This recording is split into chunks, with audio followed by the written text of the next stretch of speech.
dans son livre éthique sur Dieu d'amour, Bonhoeffer nous dit « Dieu lui-même, et non pas tel comportement, tel sentiment, tel acte humain. Seul celui qui connaît Dieu connaît l'amour. Il est faux de penser que notre nature nous révèle d'abord l'amour et ensuite Dieu. Personne ne connaît Dieu à moins que Dieu se révèle à lui, à nous. » Et ça, c'est important parce que vous vous rappelez, quand le jeune homme qui était gentil à ses yeux, qui voulait être sauvé en observant la loi, puis il a rencontré Jésus et il l'appelle « bon maître ». Et Jésus lui dit une phrase assez étrange. « Pourquoi m'appelles-tu bon? Un seul est bon, Dieu. » Et c'est vraiment de demander au Seigneur, délivre-nous de toute l'illusion qu'on a faite de nos vies, comme si on était Dieu de nos vies, comme si on était à l'origine des choses.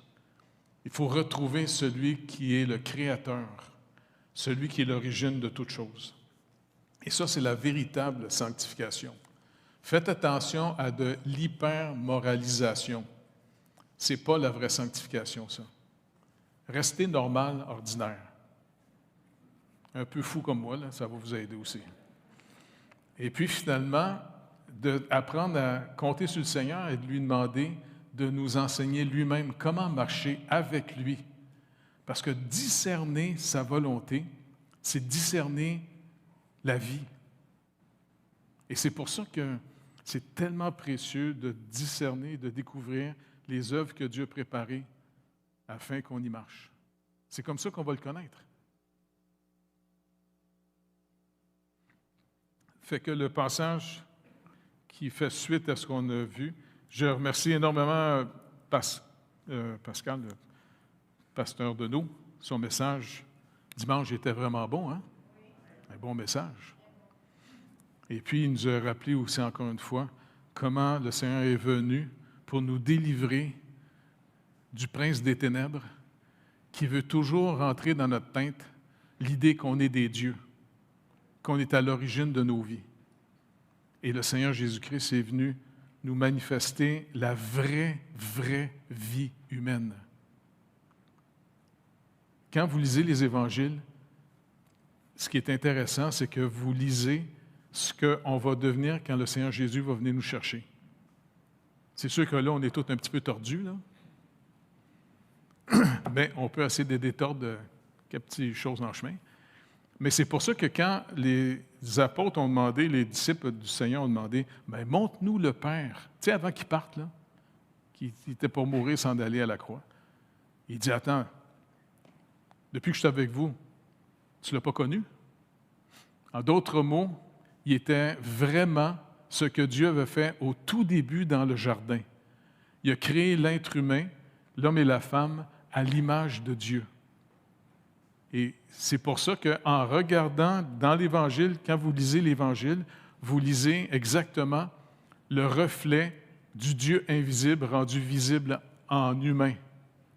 Et ça, c'est important. Et c'est pour ça que Paul nous rappelle que quand, puis Jean nous dit la même chose, que quand le Seigneur va venir nous chercher, quand ça va être le jour de la résurrection, on va tous devenir exactement comme lui. Ça va pas être le fun, ça?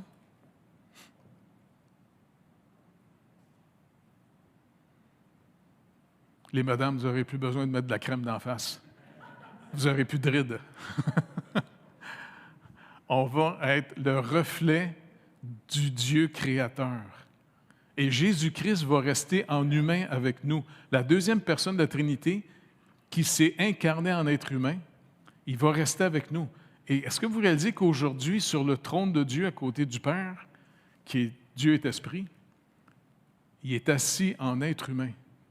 Et c'est pour ça que dans les lettres qui demandent à Jean d'écrire aux 7 églises dans l'Apocalypse, de vaincre, de continuer à persévérer avec lui, parce qu'on s'en va vers quelque chose de fabuleux. Tu sais? Donc, dans 1 Jean, chapitre 5, Jean continue, après nous avoir rappelé une des vérités les plus importantes, verset 19 du chapitre 4. Pour nous, nous l'aimons parce qu'il nous a aimés le premier. Et ça, c'est rassurant. C'est comme ça qu'on n'a pas besoin de manipuler personne, on n'a pas besoin de mettre de pression sur personne. Remettez, quand vous avez annoncé l'Évangile à des gens, soyez pas surpris que les gens vont dire « je veux rien savoir ». De toute façon, moi, quand j'annonce l'Évangile, souvent les gens m'ont dit « je veux rien savoir ». Non, fais-toi-en pas, c'est la première étape de ta vie, ça, tu veux rien savoir. Je m'en sac que tu veux rien savoir. De toute façon, c'est Dieu qui a la dernière parole. Je vais te remettre au Seigneur. Puis je me rappelle, t'en souviens-tu, Yves, toute la gang? Quand je vous ai annoncé l'Évangile au début. Puis là, je veux dire, les gars, même si vous ne voulez rien savoir, je m'en fous. Je vais vous remettre au Seigneur à tous les jours. Il est plus fort que vous autres. Et puis, vous êtes tous venus au Seigneur. C'est pas béni, ça? Hey. Puis c'est rassurant de savoir qu'on n'a pas besoin d'apprendre des cours de marketing. Tu sais, on ne vend pas du Jésus. On ne fait pas de pression. Et puis en plus, ça c'est ce que je comprends des Écritures, on ne sauve pas les gens par les sacrements. Dieu n'a jamais donné à l'Église le pouvoir magique comme les sacrements. Vous vous rappelez, Paul va dire aux Corinthiens, « Je ne suis pas venu chez vous pour vous baptiser, mais pour annoncer l'Évangile. » Et c'est ceux qui auront cru, c'est eux qu'on baptise après pour montrer comment Dieu les a sauvés. Il nous a mis dans la mort de Christ et puis il n'y a plus de condamnation pour nous. Parce que pour nous, face à la loi qui nous condamne, on est déjà mort.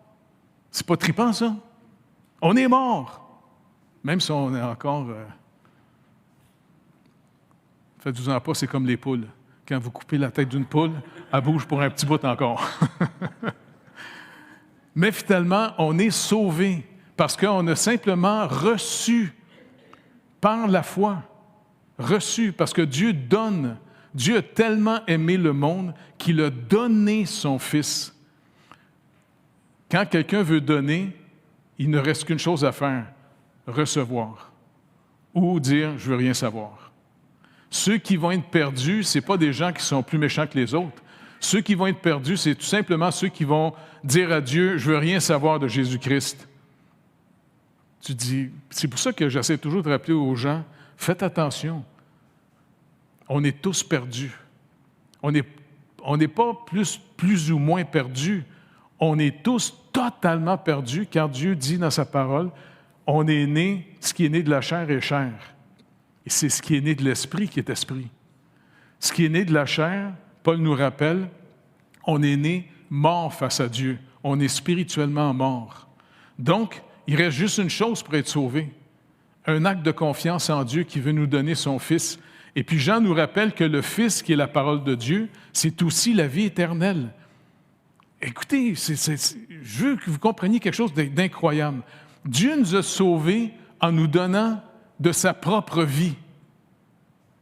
Il nous donne la vie éternelle. Il ne fait pas nous... Tu sais, docteur, comment ça s'appelle, tu sais, la machine là, qui, boum, qui repart le cœur? Un fibrillateur. C'est pas un fibrillateur. Il ne nous a pas juste reboosté. Il nous a sauvés en nous donnant sa vie. Quand la vie éternelle était auprès du Père, et dans son amour, il nous a donné la vie éternelle. Est-ce que vous réalisez qu'on s'en va vivre avec Dieu pour tout le temps? Et puis, comme on parlait, moi et Sylvain, hier dans le char, on a eu du temps pour parler en masse ensemble parce qu'on s'est trompé, on cherchait le lieu pour faire les funérailles. On a passé à côté. On était rendu à Varennes. Puis on a vu 2-3 messieurs qui parlaient, tu as demandé « Hey, c'est où ça, à Longueuil? » « Ben les gars, vous êtes rendus à Varennes, c'est l'autre bord. » « OK. » Fait qu'une demi-heure, 3/4 d'heure plus tard, on a trouvé le centre funéraire. Mais en chemin, c'est le fun, on parlait « Hey, on va vivre pour l'éternité avec Dieu. » Savez-vous quoi? On ne s'ennuiera plus jamais. On n'aura plus de maladie. Il n'y aura plus le péché. Il n'y aura pas de ténèbres. On va vivre le bonheur éternel de Dieu qui nous communique. Ça va être quelque chose de bien dur à imaginer pour l'instant.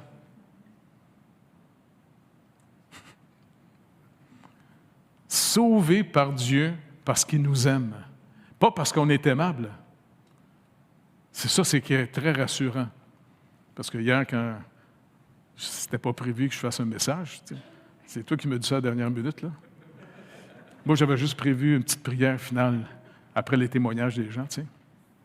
Je me dis qu'il fallait que je fasse un petit message. Bien, j'ai dit, OK, je vais juste rappeler aux gens que Dieu de la Bible, il est vraiment vrai et vivant.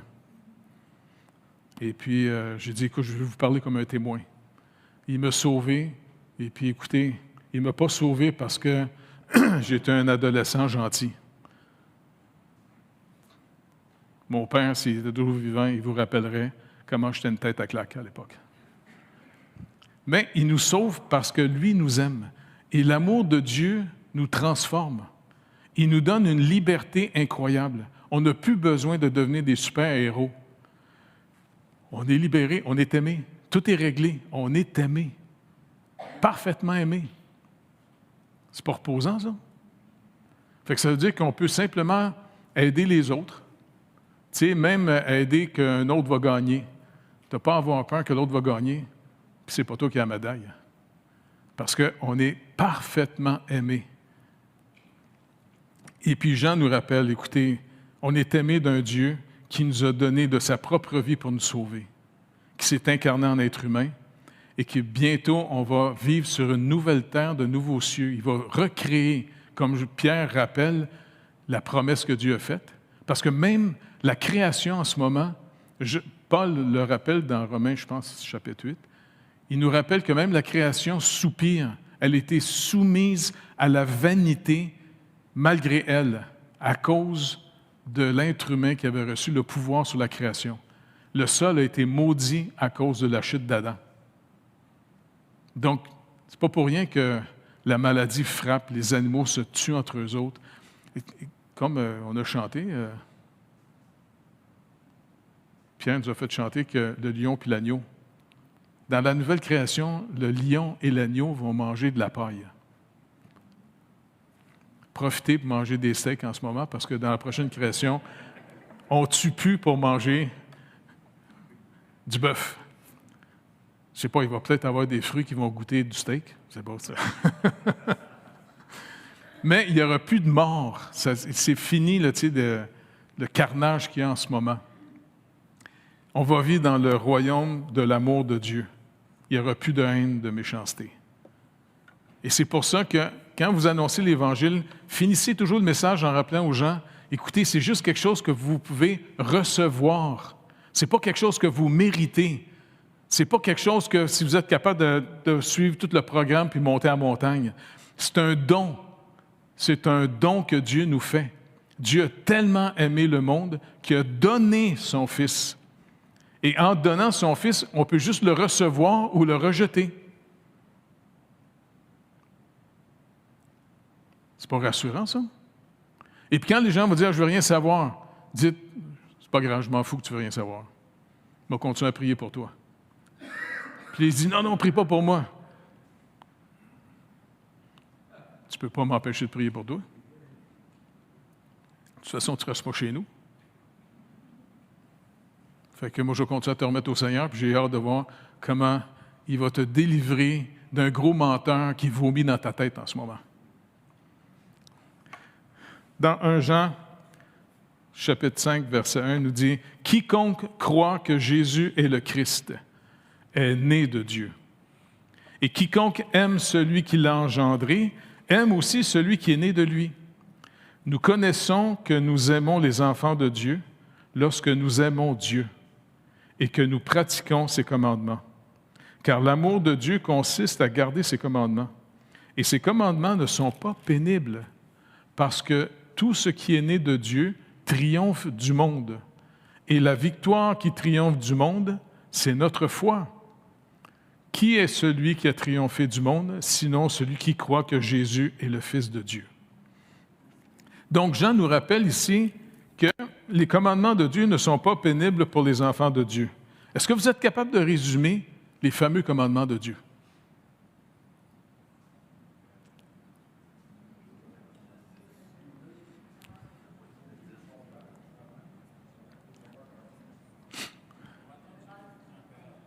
Comment? Oui, c'est vrai, on va aimer Dieu parce qu'il nous a d'abord aimés. C'est facile d'aimer quelqu'un qui nous aime. Les gens les plus aimés, ce n'est pas les gens qui veulent être aimés. Ils sont fatigants, hein, les gens qui veulent être aimés. C'est ceux qu'on aime le plus, c'est ceux qui nous aiment. Et Dieu ne réclame pas qu'on l'aime. Il nous aime d'abord, et ici, comme il nous a fait, plus on reçoit l'amour de Dieu. C'est pour ça que le Saint-Esprit verse en nous l'amour du Père, l'amour de Dieu.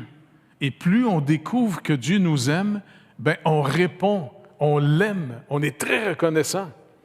Et ces commandements, Jean résume ça en 2 points bien simples. Parce que quand Jésus est mort sur la croix, juste avant de mourir, il a fait une déclaration formelle, claire. Avant de donner sa vie, il a dit « Tout est accompli ». Tételestai. Tout est accompli. Toutes les images de l'Ancien Testament sont réalisées en Jésus-Christ. Donc, il reste maintenant juste 2 commandements qui vont être à l'origine de tout le nouveau comportement du croyant. Le premier commandement, c'est de croire au Seigneur Jésus-Christ. Croire que Dieu nous a vraiment aimés et qu'il nous a donné la deuxième personne de la Trinité qui s'est incarnée en chair et qui est venue vivre ce que nous, on a échoué. Bien, pas nous autres. Nous autres, on a hérité une nature, finalement, qui nous empêche d'être capables d'être ce qu'on était au tout début. OK? Jésus-Christ est venu vivre, et il a confronté le malin et il l'a vaincu par la foi. C'est quand même intéressant. Moi, j'aurais pensé que Jésus, tu sais, la deuxième personne de la Trinité, il me semble que c'est la deuxième personne de la Trinité. Paul nous rappelle que le Père a tout créé par le Fils. Parce qu'à toutes les fois qu'il a parlé, les choses sont devenues. Il créait en parlant. Donc, celui qui parle, la voix, c'était la deuxième personne de la Trinité. Mais, je ne sais pas, quand il est venu pour triompher du malin, moi, là, si j'aurais fait le scénario « Comment triompher du malin », j'aurais fait Jésus avec un gros bat, puis un gros clou rio au bout, et puis frapper sa tête du malin pour faire du jello avec sa tête. Mais non, il n'a pas fait ça, il l'a vaincu. Il l'a vaincu pour montrer qu'il faisait confiance à son Père. Parce que c'est comme ça que le malin nous a détruits. Et c'est comme ça qu'il continue à nourrir la population contre Dieu. Alors, regardez comment il a fait. Est-ce que vous vous rappelez dans le jardin, devant l'arbre, Dieu avait dit clairement, tu sais, on pouvait manger dans le jardin, il y avait des millions d'arbres. Tu sais, il y en avait du stock là, à manger. Il y avait juste un arbre que Dieu a dit, celui-là, tu ne manges pas de ses fruits. Juste un. Et le malin s'est mis là, il s'est traîné dans l'arbre. Et puis, finalement, il a commencé à dire, non, ben moi, j'ai mon opinion là-dessus. Dieu, il est méchant, il vous empêche de devenir épanoui, il veut être votre dictateur, tu sais. Et puis, c'est comme s'il provoque la femme, fais ton propre jugement. Alors, regarde l'arbre, as-tu l'air empoisonné, cet arbre-là? Et puis, la femme, elle regarde l'arbre, elle fait son propre jugement, elle réalise que le fruit, il est beau, il n'a pas l'air pourri, il n'y a pas des petits vers là, qui rentrent puis qui sortent, là, tu sais. Et puis, en même temps, il a l'air d'être capable d'ouvrir l'intelligence. Et puis, elle a pris un morceau, pic! Elle en a mangé un peu, son mari est à côté d'elle, puis il ne dit rien. J'ai hâte de le rencontrer, Adam, au ciel. Dis, Adam, c'était pas toi qui devrais protéger ta femme? T'étais-tu un peu épais dans le jardin? Tu sais, t'aurais dû claquer finalement la tête du serpent en partant. Pah! Mais t'as mangé. Vous avez mangé la pomme, puis c'est nous autres qui avons eu les pépins après. Mais le Seigneur est venu pour triompher et venir nous racheter. Et il a tout le temps sauvé toutes les gens dans l'humanité sur une seule chose. Fais confiance à la promesse que j'ai faite. C'est comme ça qu'il a sauvé. Même Adam. Est-ce que vous pensez qu'Adam est sauvé? Et comment vous pensez qu'il est sauvé, selon les Écritures? Comment il l'a nommé, sa madame? Ève, qui vient du mot hébreu, Reva, vie, la mère des vivants. Tu sais, il me semble un gars classique, il aurait dit « T'es la mère des problèmes. » Mais il a appris la mère de la vie parce qu'il a cru la promesse que Dieu a faite. Et il a interprété sa femme selon la parole de Dieu et non pas son propre jugement. Il l'a interprété selon ce que Dieu l'interprète. De la femme va venir la postérité qui va écraser la tête du serpent. Et c'est pour ça que c'est par Marie que Jésus est venu. Et puis, moi, j'ai hâte de rencontrer Marie au ciel. Je vais dire, Marie, je te demande pardon, parce que quand j'étais petit, et nous avait appris à prier le fameux « Je vous salue Marie ». Et puis je me trompais toujours parce que il paraît que vous étiez pleine de grâce, mais moi, dans ma tête, ça sentait vous étiez pleine de graisse. Une grosse madame. Mais quand je vais la rencontrer, je vais dire, écoutez, tu as fait vraiment confiance au Seigneur parce qu'en faisant confiance à cet ange qui a dit que Dieu va faire un enfant en toi, même que tu dis, je ne connais pas d'homme, je ne suis pas marié, moi là, je suis fiancé. Tu sais?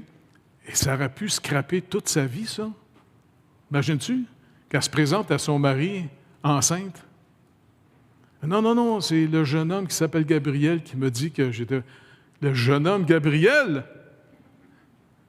Tu sais, une chance que Dieu est intervenu pour Joseph, parce que même Joseph, ça a dû pas être facile pour lui, ça. Tu sais, parce qu'elle est revenue de chez sa cousine Élisabeth. Tu sais, elle était déjà enceinte avec un petit ventre quand elle est arrivée. Ah, j'ai hâte de les rencontrer, ce monde-là. Ça va être tellement trippant à aller au ciel. J'ai hâte de toutes les rencontrer. Tu sais, Adam puis Ève. C'est sûr qu'Adam puis Ève, ça va être facile de les reconnaître, parce que s'ils ont des corps encore, Adam, il a comme une cicatrice ici, là, puis il n'y a pas de nombril. Puis Ève aussi. Mais en même temps, de voir toutes les sauvées sont sauvées, toutes pareilles.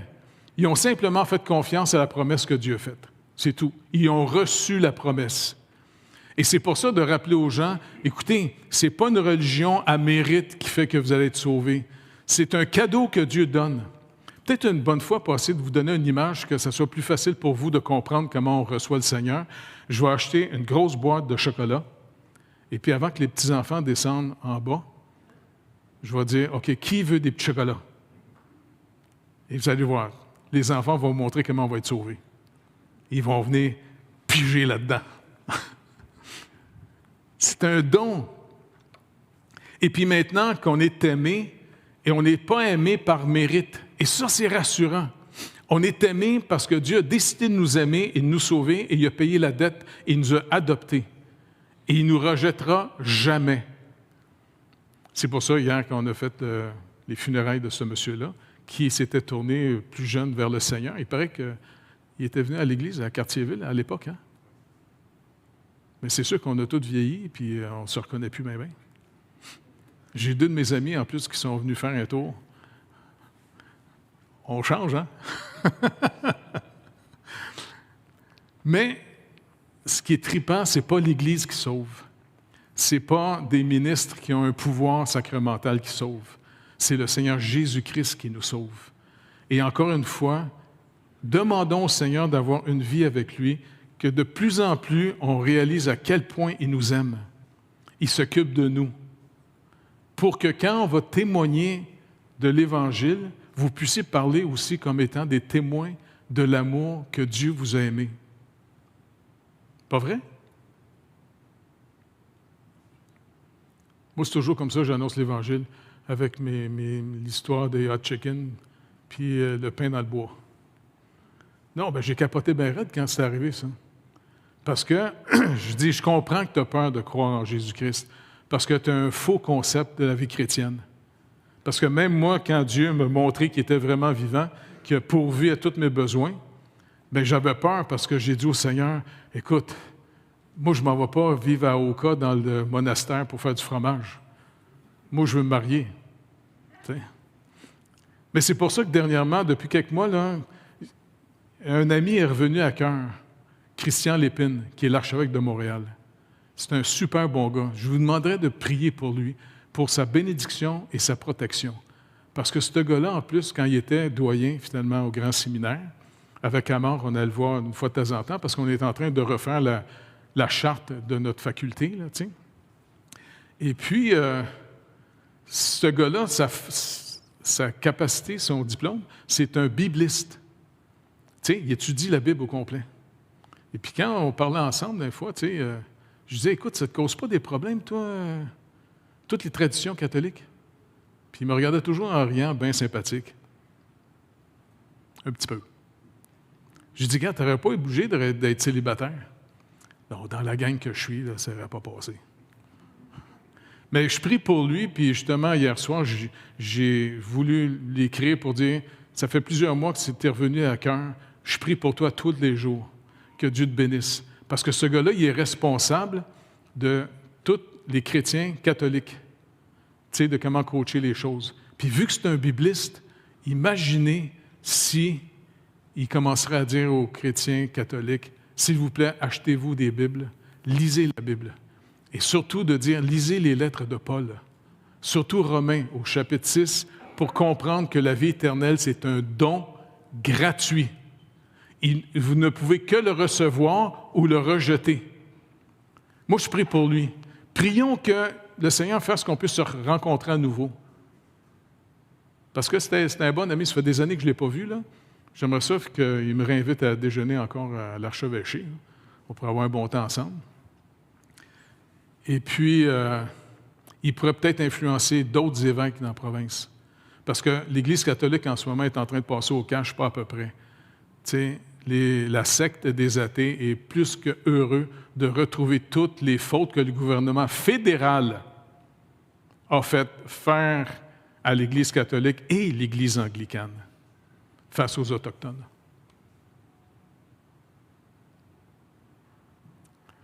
Fait qu'on va prier que les chrétiens, ceux qui croient dans le Seigneur Jésus, parce qu'oubliez pas, ce n'est pas une dénomination qui sauve.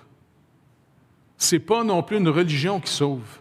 C'est le Seigneur Jésus-Christ qui nous sauve. C'est lui qui nous sauve. C'est lui qui est l'amour de Dieu donné à l'humanité. Et il savait très bien qu'en donnant son Fils, qui était l'amour du Père, la vie éternelle, il savait qu'il l'envoyait au milieu de ses ennemis. Il a été tué. Mais nous, maintenant qu'on l'aime, que le Seigneur nous apprenne à marcher avec lui. Et c'est pour ça que les 2 commandements du Seigneur sont, premièrement, croire dans son œuvre et non pas croire dans nos œuvres. Ça marche? Croyez ce que Christ a fait pour nous. La sanctification n'ajoute pas à votre justification. Ça, on va voir ça dans le cours que je suis en train de préparer, là, qu'on va faire ça au mois de mars. Là. On va faire ça tranquillement, là, pour mieux comprendre le salut. La sanctification qui est importante, c'est en d'autres mots, comment on enlève de nos vies ce qui nous empêche de vraiment organiser notre vie pour marcher dans les œuvres que Dieu prépare. Parce que trouver les œuvres de Dieu, marcher dans ses œuvres, c'est la vie. Tu sais, on pense de ce qu'on a entendu et on va vivre quelque chose avec le Seigneur après. Ça, pour moi, c'est extrêmement précieux. Puis son commandement, qui est à l'origine de toute la loi, surtout les 10 commandements, aime ton prochain comme toi-même. Et aime Dieu. Aimer Dieu, c'est facile, c'est lui qui nous aime le premier.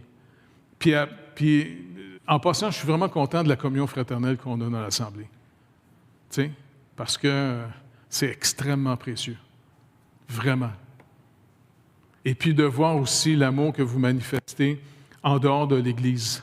Comment on a aidé finalement, tu sais, les gens qui vont donner un coup de main au portail, ça montre l'amour fraternel pour vrai.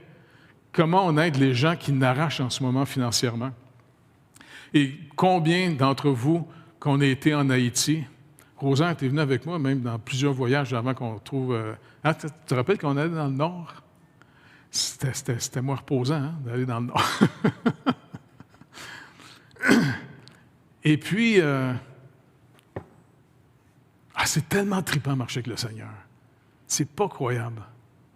Tu sais, ça nous empêche de vivre comme dans une illusion, comme une forme de religion. On voit qu'il est vraiment vrai. Non, mais quand tu réalises que, Normand, des projets là, que le Seigneur... Puis c'est le fun, quand on a vu l'ouragan, Mathieu est arrivé, puis ça a éclairer le village au complet. Mais même si on se faisait critiquer qu'on avait fait un gros bâtiment, là, puis un hôpital, mais au moins tout le village s'est tout réfugié dans le bâtiment pour être sauvé. Puis même, je me rappelle, ils vérifiaient si tout le monde était là, puis à un moment donné, ils ont réalisé Madame Coton n'était pas là. Hein? La petite Madame Coton, j'allais souvent la voir avec Pasteur Clermont, on priait pour elle, elle était tellement gentille, cette vieille madame-là, toute faible, elle restait sous une toile. Et puis, à un moment donné, ils ont réalisé qu'elle n'était pas là. Fait qu'une couple de gars sont sortis du bâtiment au risque de leur vie parce que l'ouragan, ça arrachait des tôles, puis quand des tôles, ça aurait pu trancher la gorge, tu sais. Et puis les gars ont été trouver Mme Coton, puis ils l'ont emmenée dans le bâtiment pour la sauver. Et puis là, je priais le Seigneur en disant, hey, Seigneur, écoute, ils ont tout perdu le peu qu'ils ont, les pauvres. Tu peux-tu venir à leur secours? C'est toi qui as décidé de faire grâce à ce village-là. C'est toi qui nous as amenés là. C'est pas que tu comptes sur nous autres, c'est nous autres, on compte sur toi. Puis là, c'est incroyable tout ce que le Seigneur a donné à ce village-là. Et puis, finalement, à un moment donné, Sylvain, hein, tu m'envoies un courriel, dis, hey, après l'ouragan Mathieu, on vient de recevoir un don de 100 000 $. Tu te rappelles? C'était M. Bourassa qui nous a envoyé ça. Wow! Je n'en revenais pas. Puis il me dit, pouvez-vous repartir le village? OK. Rosaire a coordonné ces affaires-là. Hein? Toi, tu m'impressionnes. Tu as une santé, absolument, j'en reviens pas. Le gars, là, il travaille dans la construction au soleil, à toaster bien raide, puis il est encore vivant. J'en reviens pas. Le Seigneur nous garde. Puis Normand aussi, tout ce qu'on a vécu, hein, quand le Seigneur te mettait des choses à cœur, de faire venir des chirurgiens, puis toutes sortes d'histoires. Ah, c'est tellement trippant de marcher avec le Seigneur. On s'en va bientôt en Afrique, à cet automne, et puis ça, avec, c'est trippant. Quand on voit des petits villages qui se tournent vers le Seigneur, puis le Seigneur nous a trouvé des bons gars. Kudjo, Joseph, Josephus aussi au Ghana. Et puis toute sa gang, il fait de la formation. Et puis quand on va visiter les petits villages, hein, d'autre côté, hein? C'est trippant quand même, hein? Et puis finalement, on s'en va en Jeep au bout des routes. Et puis, au bout des routes, ben, il y a plein de jeunes qui viennent chercher en moto. Hein? On embarque derrière. Il faut apprendre à garder l'équilibre là-dessus. Là, puis on s'en va dans la brousse, dans un petit village. Puis Kudjo, finalement, nous présente tous les gens. Puis c'est le fun parce que leur église, c'est pas compliqué là-bas. C'est un gros arbre avec... on est tous en dessous de l'arbre. Et puis, de voir tous ces gens-là se tourner vers le Seigneur. Parce que, écoute, pour moi, là, c'est la plus belle chose de toute la vie. Oui, nourrir les gens, c'est important. Soigner les gens, c'est important. Mais le plus important, c'est que les gens entendent le message et reçoivent le don de Dieu qui est la vie éternelle. On va tous se retrouver finalement bientôt au paradis. Moi, je suis content d'être vieux. J'ai de la peine pour vous autres, les jeunes. Faites-vous-en pas, ça passe avec le temps, ça, vous allez voir. Non, c'est vrai, c'est trippant. Écoute, dans quelques années, là, c'est le fun. Dans 4 ans et demi à peu près, là, j'aurai 70 ans. Hey, c'est pas trippant, ça? J'espère que je ne mourrai pas devant vous autres, ça va vous faire traumatiser pour rien. Peut-être que je vais mourir chez nous, ou je ne sais pas comment je vais mourir, tu sais. Mais on s'en va tous vers la mort. C'est au moins une chose garantie. Pour nous autres, c'est trippant, parce que la parole de Dieu nous rappelle que si on est racheté pour on a la vie éternelle, la mort est un gain. Ceux qui ne sont pas sauvés, ils capotent bien raide quand ils nous entendent parler de même, là, tu sais. Mais écoutez, quand le Seigneur va nous chercher, c'est quelqu'un qui nous a aimés, qui s'en vient nous chercher, qui nous a sauvés. Il a payé la dette. Et puis, il fait de nous, Jésus-Christ, la deuxième personne de la Trinité, le Fils de Dieu. Est-ce que vous réalisez qu'il devient notre grand frère? Il nous a fait une promesse. Il l'a dit avant de partir, « Je serai avec vous tous les jours. » Il est avec nous autres ici en ce moment. Et puis, c'est sur sa parole qu'on marche avec lui. On y fait confiance. Il ne peut pas nous mentir. C'est la vérité en personne. Il nous aime pour vrai et il s'occupe de nous autres. Et c'est comme ça que ça va être trippant la journée que ça va être notre dernière journée, là, tu sais. Non, pensez-y, je ne sais pas que je suis jamais mort à date, là, je sais pas que ça, j'ai pas de pratique. C'est le fun parce qu'un gars comme Lazare, il était mort, Jésus l'a ressuscité 4 jours après, même s'il puait, il était en décomposition. C'est comme si le Seigneur l'a recréé pour faire un signe qui était la résurrection. Puis il y avait plein de nobles de Jérusalem qui ont vu ça, ils ont capoté ben raide quand ils l'ont vu sortir, tu sais, du sépulcre. Parce qu'il y avait encore le voile, puis il marchait avec tout attaché. Puis Jésus dit, détachez-le. Puis il a dû dire, hey, les gars, ça pue. Et puis finalement, les autorités, les narcissiques de l'époque, ont dit, hey, il faut tuer Jésus, il est en train de gagner toute la population. C'était tous les gens faibles, les gens qui espéraient pas dans cette vie, mais qui espéraient dans la promesse de Dieu, qui croyaient, qui se tournaient vers le Seigneur Jésus-Christ, surtout avec tous les miracles qu'il faisait. Et puis ils ont dit, vous allez tuer Jésus. Puis pas juste Jésus, tuez aussi Lazare, parce que c'est un témoin.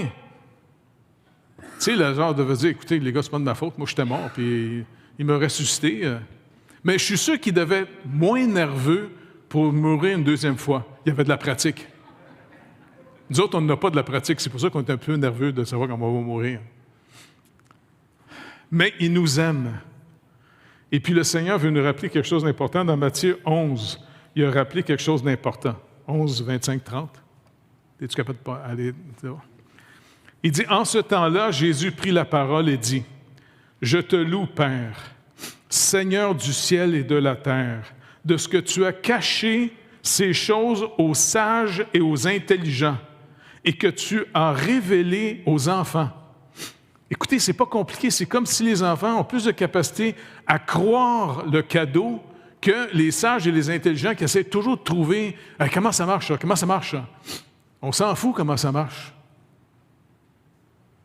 Pas vrai? Je sais pas, moi, supposons, quand vous étiez petit, là, supposons que quelqu'un vous donnait un chocolat, est-ce que vous dites, attends, ça s'est fait comment, ça, du chocolat? C'est trippant, les enfants, ils ne cherchent pas à savoir comment ça s'est fait, du chocolat. Ils le prennent, ils enlèvent le petit papier, puis ils le mangent. C'est réglé. Et puis, le salut, comme le Seigneur dit, recevez-le comme les petits-enfants.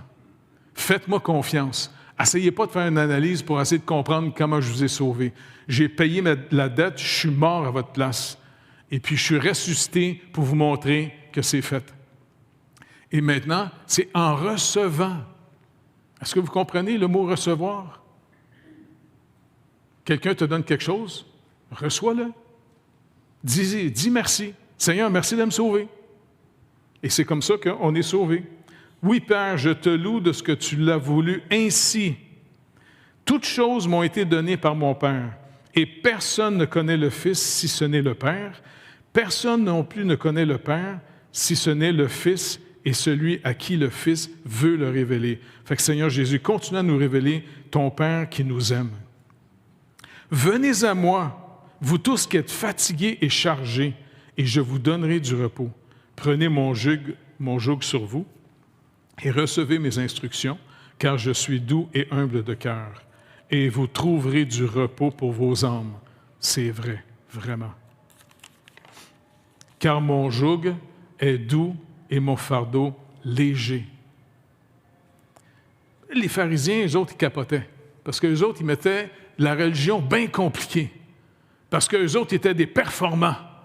Tu sais, c'était comme des athlètes performants dans la religion. Et puis, rappelez-vous, quand à un moment donné, les polices, ils avaient envoyé les policiers du temple arrêter Jésus, et puis, vu que Jésus parlait à la foule, il n'osait pas trop, tu sais, parce que la foule, des fois, tabassait les policiers, tu sais. Fait que les gars l'ont laissé finir son discours. Ils ont tellement été impressionnés, quand ils sont revenus, ils ne l'ont pas arrêté. Puis, ils ont dit, vous ne l'avez pas arrêté? Non! Jamais on a entendu un homme parler comme ça. Il dit, êtes-vous aussi ignorant que la population? Bande d'ignorants, d'épais.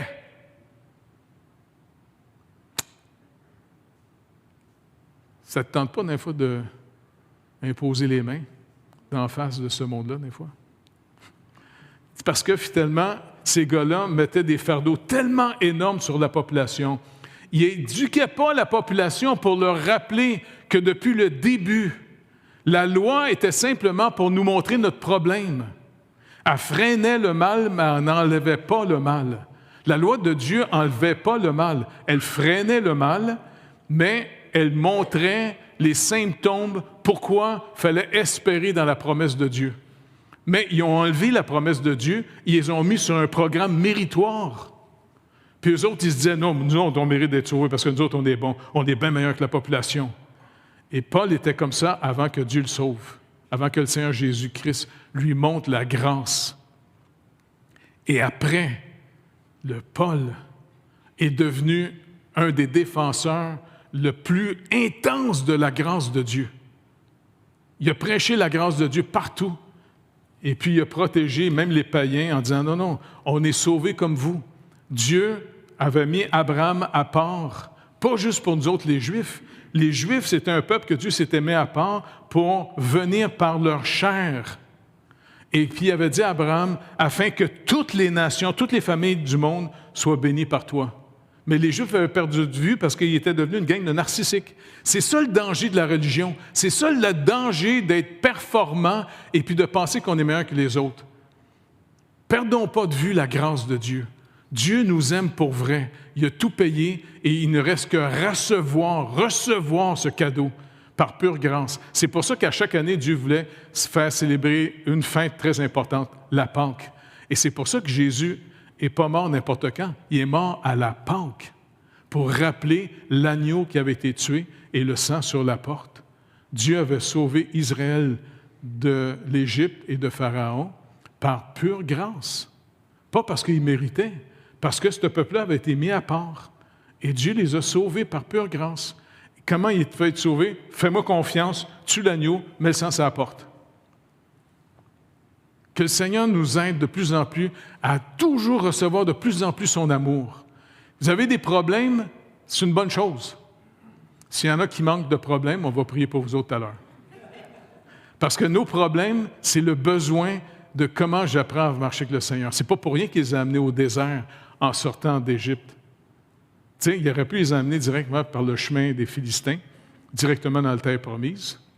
Mais Dieu dit non, non, si je les amène directement là, ils ne seront pas capables de faire les guerres de ce peuple-là parce qu'ils ne me connaissent pas en réalité. Fait qu'il les a amenés devant la mer. Tu sais, le pauvre Moïse il se faisait traiter d'imbécile tout le temps. Et puis, Dieu a ouvert la mer devant eux autres, ce qui est un phénomène inexplicable. Il les a fait marcher juste l'autre bord. Puis quand Pharaon et son armée ont vu rentrer, Dieu les a laissés entrer, il les a délivrés de l'armée de Pharaon, il les a noyés. Mais il les a amenés dans le désert après. Pourquoi dans le désert? Parce que le désert ne fournit pas ce qu'il faut pour vivre. Et Dieu a montré que c'est lui la source de notre vie. Il a fourni la manne, il a fourni l'eau par les rochers, il a fourni même leur linge ne s'usait pas. C'est le fun, ça? Les souliers ne s'usaient pas. Et puis, pour leur apprendre une leçon qu'Israël avait bien de la misère à apprendre, faire confiance au Seigneur. Le Seigneur, il veut continuer à nous former, nous, son peuple ici. Il ne nous forme pas pour qu'on soit sauvés. Puisqu'on est sauvés, d'après vous, pourquoi d'après vous, il veut nous former? Pourquoi il veut nous apprendre la sanctification? Pourquoi il veut qu'on se nourrisse des Écritures d'après vous? Si on est déjà sauvés, tout est réglé. D'après vous, pourquoi on est là encore, nous autres? Comment? C'est pour les autres qu'on est là. Vous avez raison. On n'est pas là pour nous autres c'est réglé. On est sauvés, tout est réglé. Maintenant, on est là pour les autres. Il dit, il a fait de nous, il dit, vous êtes devenus le sel de la terre. Vous vous rappelez, dans Lévitique 2,13, il dit, tu vas mettre du sel sur toutes tes offrandes. C'est pas que Dieu voulait manger du steak salé, là. En réalité, le sel, il dit, c'est le signe de l'alliance que j'ai faite. C'est le signe de la promesse. Puis il a dit à Israël, vous êtes le signe, dans toutes les nations du monde, vous êtes normalement le signe que j'avais promis de venir, et tu sais, la postérité de la femme. Mais ils l'ont perdu de vue, ça. Il dit, quand le sel perd sa saveur, il ne sert pas à grand-chose. Parce qu'il parlait de leur performance contre les autres nations. Et puis le Seigneur a dit, j'ai fait de vous maintenant des enfants, avant on était des enfants de ténèbres, Il nous a arrachés des ténèbres. Il a fait de nous des enfants de lumière.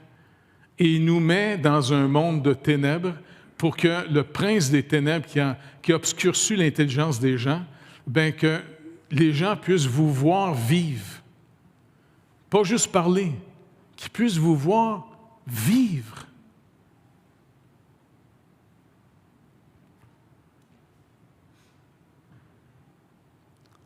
Êtes-vous traumatisé, là?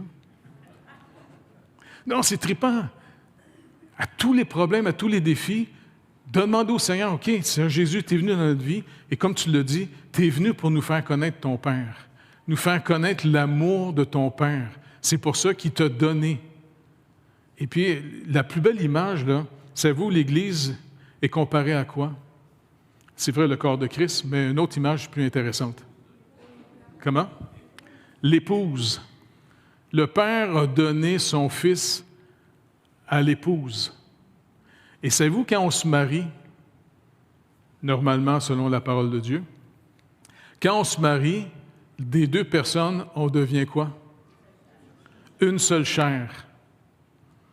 Et ça veut dire une seule chair. Tu avais ta paye avant, tu es marié, tu viens de perdre ta paye. Et en même temps, le Seigneur nous montre, Paul le rappelle aux Colossiens, aux Corinthiens, c'est-à-dire, n'oubliez pas, vous qui êtes maintenant sauvés, vous êtes devenus un seul et même esprit avec le Seigneur. On a l'esprit de la famille en nous, le Saint-Esprit. Et c'est lui qui va nous diriger dans la volonté du Seigneur de l'Église qui est Jésus-Christ.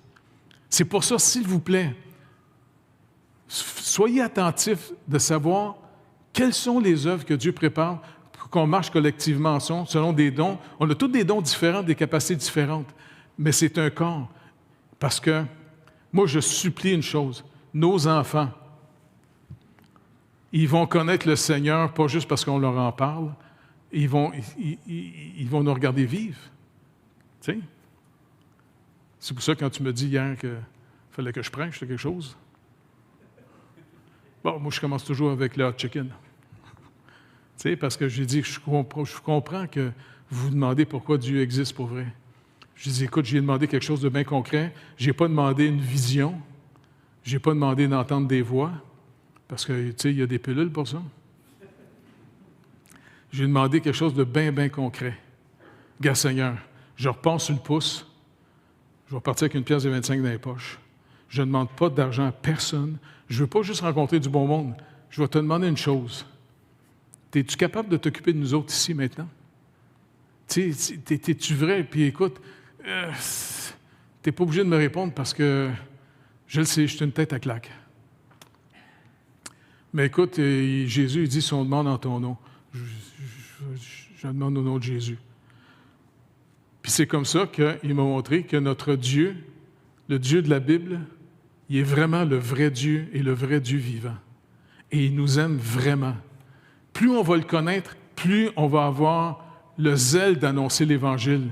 Parce que c'est la seule bonne nouvelle qu'on peut annoncer à un monde qui marche tous les jours vers la fin. Est-ce que vous réalisez que quelqu'un qui meurt, qui a négligé le salut, qui a été maintenu dans l'ignorance, est-ce que vous réalisez que la personne, quand elle meurt, Jésus dit, s'ils ont méprisé, négligé un si grand salut, comme Jean dit, ceux qui ont le Fils ont la vie, parce que le Fils, c'est la vie éternelle. Il vient en nous. Mais ceux qui n'ont pas le Fils n'ont pas la vie, et la colère de Dieu demeure sur eux. Et ils s'en vont dans les ténèbres éternellement. Et moi, je vous le dis, ça me tourmente, ça. On ne peut pas laisser les personnes comme ça. Puis je m'en fous, moi, de la secte des athées. Pas vrai?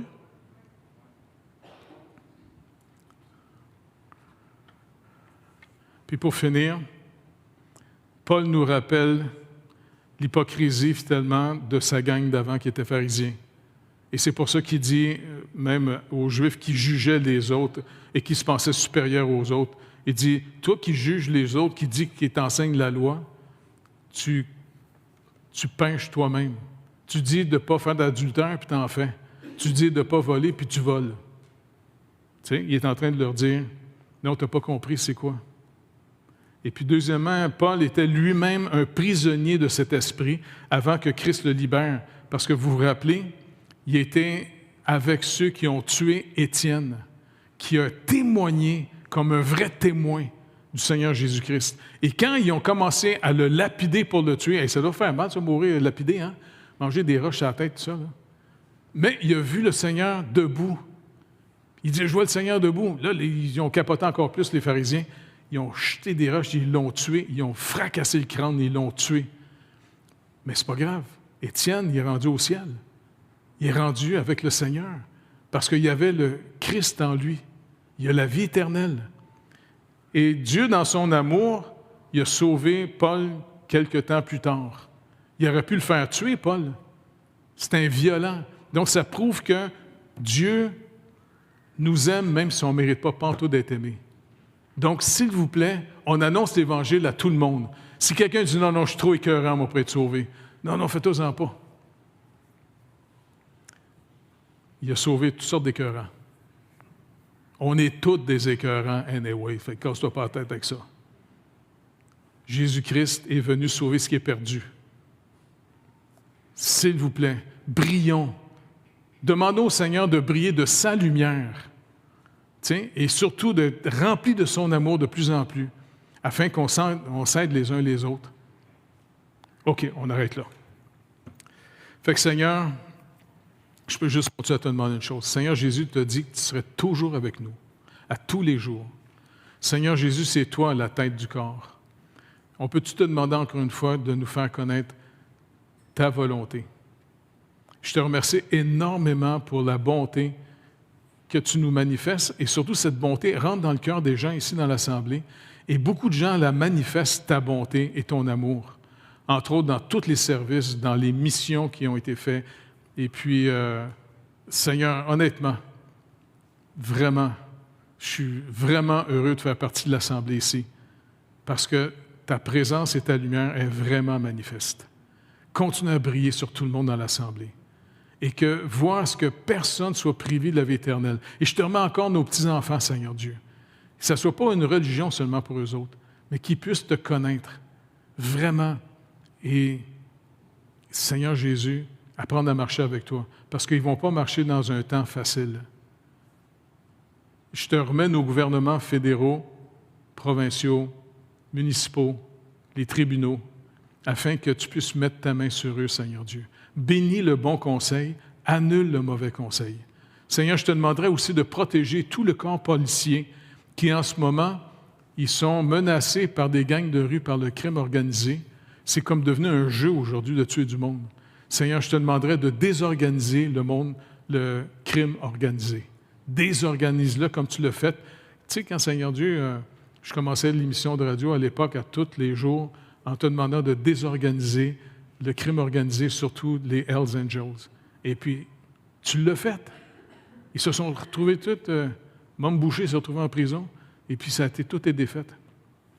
Protège les policiers, s'il vous plaît. Donne-leur la sagesse et le discernement pour être capable de vraiment garder la population en sécurité.